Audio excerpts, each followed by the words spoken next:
Agora, alguém pode perguntar assim, Rodrigo, bom você falar nessa questão do suco de uva, porque, e aí, a gente pode beber vinho ou não pode? A Bíblia fala de vinho várias vezes lá. Jesus transformou água em vinho, que até essa pessoa quer esse milagre. Na Santa Ceia, teve o vinho. E aí? Não era vinho fermentado. Como é que você fala isso, Rodrigo? Não era. E eu vou falar com vocês por que não era. E geralmente quando as pessoas falam assim, Jesus tomava vinho, elas não estudaram cultura greco-romana.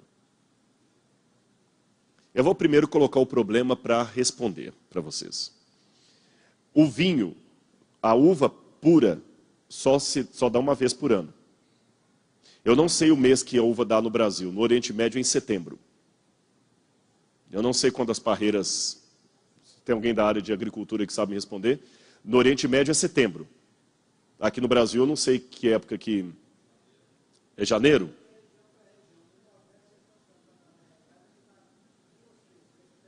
É que agora também tem algumas técnicas que no passado não existia e tudo, né? Mas nos tempos bíblicos a uva só dava uma vez por ano no mês de setembro. A pergunta é o seguinte, se a uva só dá uma vez por ano, a única época do ano que eu poderia ter suco de uva puro era setembro.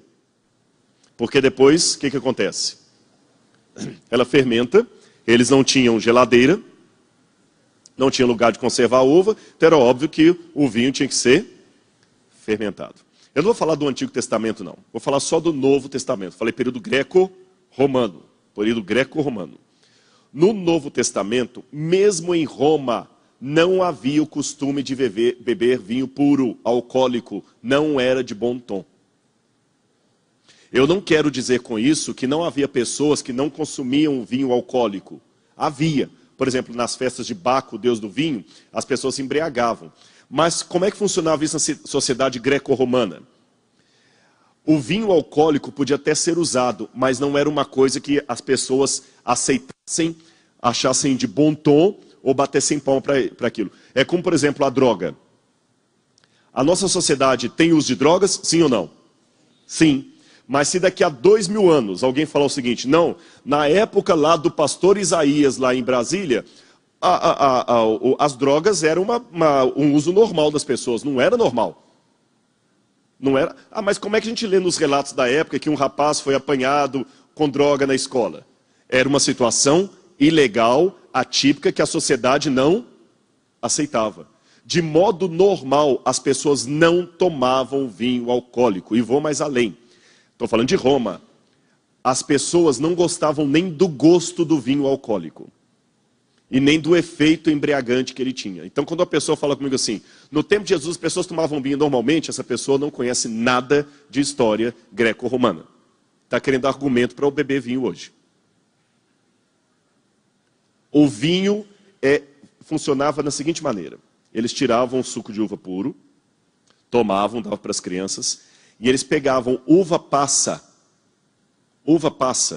guardavam a uva passa e faziam vinho o resto do ano de uva passa. Na verdade, era mais um suco de uva passa. Que eles colocavam muitas vezes o mel, ou o mel de tâmara, ou o mel de abelha mesmo, para adoçar na água, e aquilo dava para a criança. E o vinho alcoólico, qual era o papel dele? Apenas um. Vocês estão vendo isso aqui? Em Israel era a mesma coisa. Israel era a mesma coisa. Eles não apreciavam o vinho fermentado, especialmente por um detalhe. Todo fermento é símbolo de pecado na Bíblia. Jamais poderia se usar algo fermentado numa cerimônia religiosa. O pão não podia ter fermento, o vinho também não podia ter fermento. Então, o vinho da Santa Ceia era suco de uva. E o vinho fermentado, para que eles usavam, Rodrigo? E quando Paulo falou para Timóteo, toma um pouco de vinho por causa das suas dores de estômago. Tem algum médico aqui, alguém da área de saúde?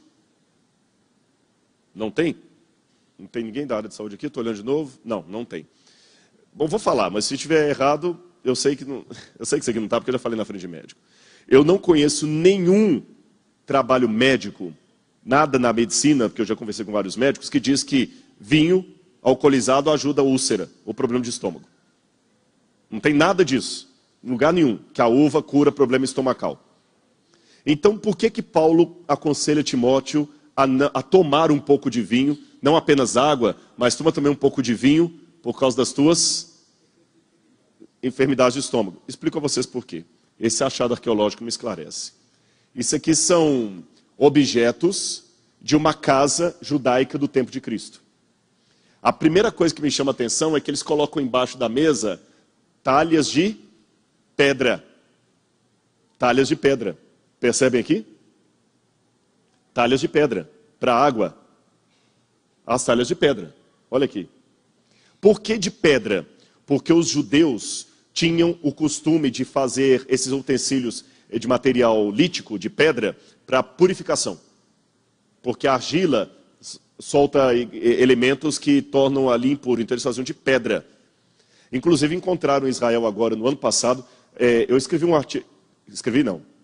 Estou terminando de escrever um artigo para a Revista Adventista, acho que de maio que vai sair, sobre arqueologia bíblica. Eu vou falar disso lá, depois vocês vão na Revista Adventista. Descobriram uma fábrica de talhas de pedra da época de Herodes. Eu escavei uma fábrica de talhas de pedra também em Jerusalém. Eles faziam tudo de pedra, objeto de pedra. Por quê? Porque era melhor para evitar a contaminação. Por isso que nas bodas de Caná da Galileia havia ali 12 talhas de pedra. E o vinho. Em cima disso aqui, vocês estão vendo umas canecas de bronze? Em cima da mesa? Eles colocavam geralmente essas canecas de bronze, vinho alcoólico. Aí o que eles faziam?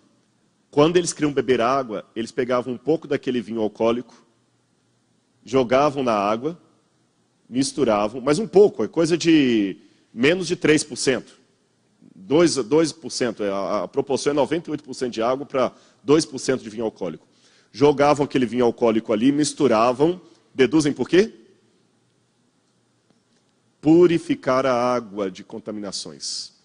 Eles não conheciam na época greco-romana os sistemas de filtragem que nós temos hoje, mas eles já tinham a consciência que a água fazia mal.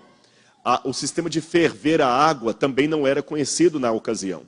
Então a água fazia as pessoas passarem mal. A água não tinha as contaminações que tem hoje, mas também não era água talvez tão mineral. A água também tinha contaminações, coliformes fecais, ela podia ir em contato com coisas da terra. Então, quando eles jogavam uma média de 2%, 1 ou 2% de vinho ali na água, o álcool purificava aquela água e você tomava aquela água ali, tranquila, livre de germes e bactérias.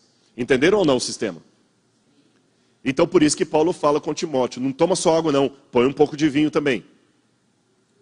Por causa dos seus problemas de estômago. Fica bebendo água em qualquer lugar. Leva uma garrafinha de vinho, joga um pouquinho lá e mistura, para purificar a água, não era para se embriagar. Porque eu repito para vocês, o vinho sem mistura, aquele vinho puro, alcoólico, não era de bom tom. As pessoas não gostavam, mesmo quem não fosse religioso, judeu. Então não fale nunca mais que no Novo Testamento era comum as pessoas beberem vinho, Jesus bebeu vinho, porque isso não funciona. No caso do milagre de Caná da Galileia, como eles tinham as talhas lá, e Jesus mandou encher as talhas de água, lembram disso aí? Não foi anormal para eles atenderem aquele pedido ali. Tudo bem. O que foi anormal foi o fato daquelas talhas de água depois virem com um suco de uva puro, como se tivesse sido espremido da uva naquela hora ali. Então, escuta, eu não entendo, porque as pessoas geralmente dão o bom vinho no começo e você deu o melhor vinho no final, um vinho parece que espremeu de uma uva agora. Esse foi o milagre de Jesus, de transformar a água num vinho puro, recém-tirado. E não necessariamente Jesus transformou em vinho alcoolizado. Ficou esclarecido isso aqui também?